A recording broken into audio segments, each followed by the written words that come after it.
हरियाणा विधानसभा के deputy speaker Krishna Middha जी हमारे साथ जुड़ गए हैं। सर, बेहद दुखद खबर आज का दिन लेके आए। चौधरी ओम प्रकाश चौटाला जी अब हमारे बीच नहीं रहे, लेकिन उनका दृढ़ संकल्प, उनके आदर्श जो है हमेशा राजनीति में हर किसी को प्रेरित करते रहेंगे।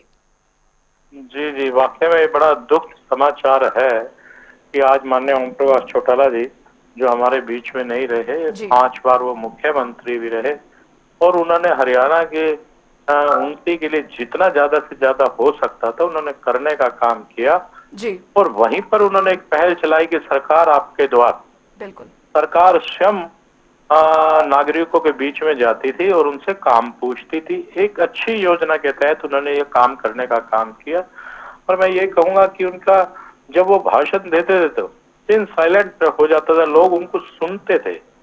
और यहाँ मैं ये नहीं कहूंगा कि मात्र हरियाणा में ही इनके जाने से नुकसान हुआ है, पूरे समूचे के समूचे भारत में बिल्कुल आज माननीय ओम प्रकाश चौटाला जी को यहाँ से उस प्रभु के चरणों में लीन होने के बाद पूरे के पूरे समूचे भारत को इस बात का नुकसान हुआ।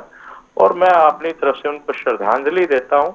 और मैं ये कहूंगा कि मुझे भी उनके साथ कुछ समय रहने का अवसर मिला। मेरे पिताजी उनके विपक्ष में 2 बार विधायक भी बने जी और मुझे भी इनका ये कहूंगा कि इनके साथ रहने का अवसर मिला। और ये राजनीतिक तौर पर बड़े ही मजबूत व्यक्ति थे। और आप देख सकते हैं कि इनकी जो सेल्फ कॉन्फिडेंस था वो अपने आप में बहुत बड़ी बात थी।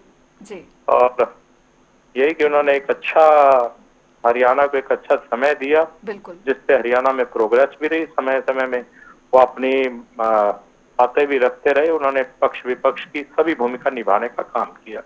कृष्ण मिड्ढा जी, क्योंकि चौधरी ओम प्रकाश चौटाला के जीवन की इतनी बड़ी एक हम देख पा रहे हैं, हम सुन रहे हैं, जिनसे भी हम बात कर रहे हैं यहाँ पर, भले ही राजनीति उन्हें विरासत में मिली, लेकिन इस विरासत को उन्होंने जिस तरीके से पार्टी के लिए या पार्टी से ऊपर उठकर आगे बढ़ाया, आज हर कोई उन्हें याद करके अपनी अपनी जो जहन में उनके याद से जुड़ी बातें हैं वो कह रहा है। लेकिन अपनी इस उम्र में भी उन्होंने जिस तरीके से हमने देखा चुनावी कैंपेन चलाया, इतनी कड़ी गर्मी में भी वो इनेलो के चुनावी कैंपेन में थे।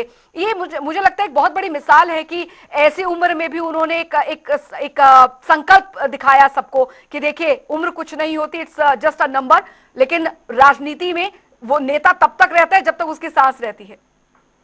मैं यही कहूंगा कि उनमें आत्मविश्वास देखिए अंतिम समय तक जी जो उनका एक मतलब कि ये कह सकते जो उनके अंदर एक वो भाव था कि पब्लिक के बीच में जुड़े रहने वाला ही नेता होता है, वो अपने अंतिम समय तक पब्लिक से जुड़े रहे। ये बहुत बड़ी बात है। उम्र के इस पड़ाव में भी जहाँ शरीर ने साथ देना कम कर दिया, फिर भी वो लोगों के बीच में रहे।